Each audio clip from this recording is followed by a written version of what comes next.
వచ్చే ఎన్నికల్లో టీఆర్ఎస్ అధికారంలోకి రాకపోతే తాను రాజకీయ సన్యాసం తీసుకుంటానని మంత్రి కేటీఆర్ సవాల్ విసిరారు.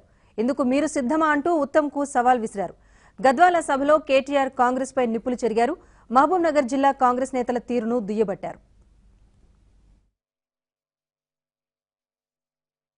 కాంగ్రెస్ గెలుస్తుందన్నాడు. నేను మళ్ళీ అడిగినా, నేను పాలేరులో ఓడిపోతే ఆ రోజు నేను ఇన్ఛార్జ్ పాలేరు ఎన్నికకు, పాలేరులో ఓడిపోతే నేను నా పదవి విడిచిపెడతాను, నువ్వు విడిచిపెడతావు ఉత్తమన్నా అన్న. మళ్ళా పిసుకపోయిండు.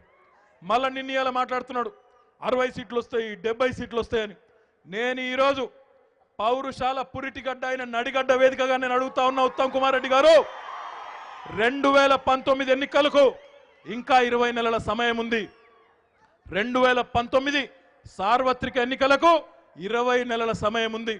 మాకు ప్రజల మీద విశ్వాసం ఉంది, మా పనితీరు మీద విశ్వాసం ఉంది. ఖచ్చితంగా ప్రజలు పనిచేసే వారిని ఆశీర్వదిస్తారనే విశ్వాసం నాకుంది. ఆ విశ్వాసంతో, ఆత్మవిశ్వాసంతో చెప్తా ఉన్నా, 2019 ఎన్నికల్లో మళ్ళీ ఖచ్చితంగా హైదరాబాదులో, తెలంగాణ రాష్ట్రంలో టీఆర్ఎస్ ప్రభుత్వం రాకపోతే నాకు ఇంకా 41 ఏళ్లే, నేను రాజకీయ సన్యాసం తీసుకుంటాను, నువ్వు తీసుకుంటావా అని అడుగుతా ఉన్నా. నాకు ధైర్యం ఉంది, ప్రజల మీద నమ్మకం ఉంది. నీకున్నదాన్ని నేను అడుగుతున్నా. లేనిపోని సొల్లు కబుర్లు చెప్పుడు, డైలాగులు కొట్టుడు కాదు. టీఆర్ఎస్ ప్రభుత్వం 2019లో ఏర్పడకపోతే, కేసీఆర్ గారు మళ్ళీ ముఖ్యమంత్రి కాకపోతే నేను రాజకీయ సన్యాసం తీసుకుంటా అని చెప్పి ఈరోజు గద్వాల గడ్డ మీద నుంచి చెప్తా ఉన్నా. నువ్వు రెడీ అని అడుగుతా ఉన్నా. ప్రజల మీద మాకు నమ్మకం ఉంది. కేసీఆర్ గారు ఎప్పుడు చెప్తారు, కత్తి ఎవరిదైనా ఎవరిచ్చినా పొడిచింది మనోడే. ఇలా పాలమూరు వెనుకబడ్డది అంటే కారణం కత్తి ఎవరని ఇవ్వచ్చు, రాజశేఖర రెడ్డి ఇవ్వచ్చు, చంద్రబాబు నాయుడు ఇవ్వచ్చు, కిరణ్ కుమార్ రెడ్డి ఇవ్వచ్చు, నీలం సంజీవ రెడ్డి ఇవ్వచ్చు. పొడిచింది ఎవరు?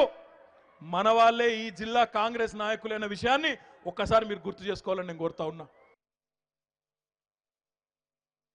చూడండి దయచేసి ఒక్కసారి మీ కాంగ్రెస్ నాయకులు వారి చరిత్రలు ఈ ప్రాంతంలో ఒక్కరు కాదు, ఇద్దరు కాదు, అడుగడుగునా ప్రతి ఒక్కరు.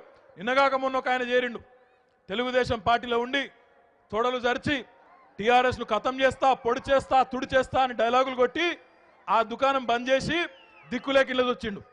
మళ్ళొచ్చి డైలాగులు కొడుతున్నాడు. ఒక్కసారి ఆలోచించాలని కోరుతా ఉన్నా నేను.